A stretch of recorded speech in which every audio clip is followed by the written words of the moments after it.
Kelly and I just got back from a contact in law enforcement, and we were discussing what they believe the next stage of this social and environmental crisis is going to be in the United States of America. Let me give you a breaking warning. Every cop out there knows what time it is. No, none of them are dumb to the fact that we are facing a social breakdown. All of the cohesiveness that has kept our country together and countries of the Western world are about to be ripped apart at the threads. They know it, we know it, and now we're just waiting for the catalyst that sends us into that direction. They're getting ready in their own homes, and that's a little bit what we talked about, what they are doing personally versus what the department is doing and what they expect our local area to do.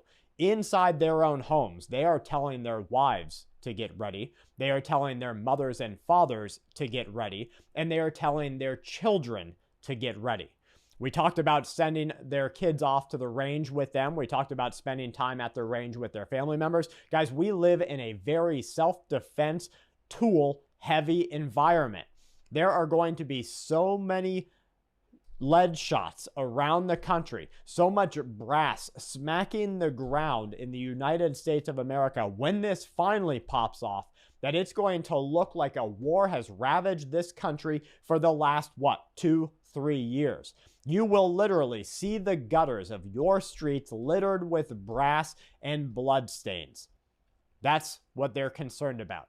So every cop that we are talking to is getting into a sort of like mini riot control mentality. They are prepared for those larger events to take place, and they're telling us to get ready. We need to take these warnings to heart because we see this coming down the pipeline.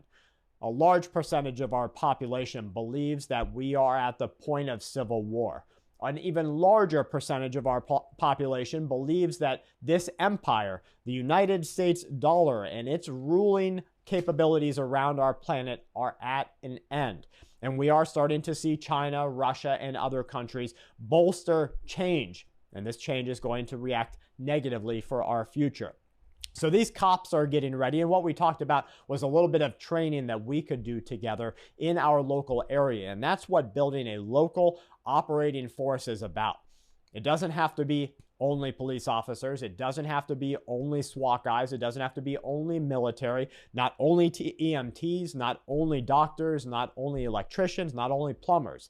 You need to have a little bit of every trade skill, and especially the ones that will be most necessary at the beginning of the breakdown, that is going to help you and your family have the best chance of survival. When I tell you that they expect things to get bad, I'm not even telling you how bad they are explaining them to me. They're talking about the current escalation of violence. They're telling me story by story, without giving away case information, about what they are seeing right now versus what they have seen in their decade on the force. And what they're seeing today is worse than I would ever want to tell you here, because YouTube would say you can't even talk about things that are that bad on the platform. And so instead, we just have to understand that what's being seen in law enforcement, what's being seen in the military, because you remember on yesterday's video, we talked about how the U.S. military is telling their people to get their families ready. Everybody else knows what time it is. Everybody else knows how ready they should have been. Now, when I asked what should I tell people to get ready at home, they started off with, of course, because they're in law enforcement, your ability to hold on to your life. They said, if you can't hold your life for 3 days, what does water matter? And that's absolutely true. If you can't keep your family safe for a 3-day period, what does everybody dying from thirst after 3 days really matter? And so how do you do that? Well, we talked about things like current surveillance cameras. We talked about some of the pitfalls of local environmental factors. And then we talked about weapons. Now, he said that you have to take into consideration every person going into this conflict. If they're not armed before, they're going to watch people be destroyed, and they're going to arm up. And then they're going to be the people who are shooting blindly into the night. And they expect apartment complexes to be razed. They expect entire city areas to be basically torn to the ground, burned to the ground.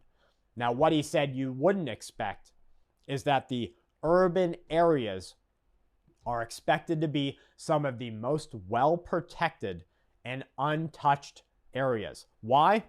Let me tell you why. In the urban areas, places where they have had to deal with violence, law enforcement issues, other enforcement issues, the government getting into their daily business. They've had to deal with corner drug dealers. They've had to deal with watching people's lives fall apart. Those areas and the people who live there are used to it. And so it's not going to be this great shock. Those people aren't going to be shooting blindly into the night. They're going to be putting well-placed rounds down the range. They know because they've already done it.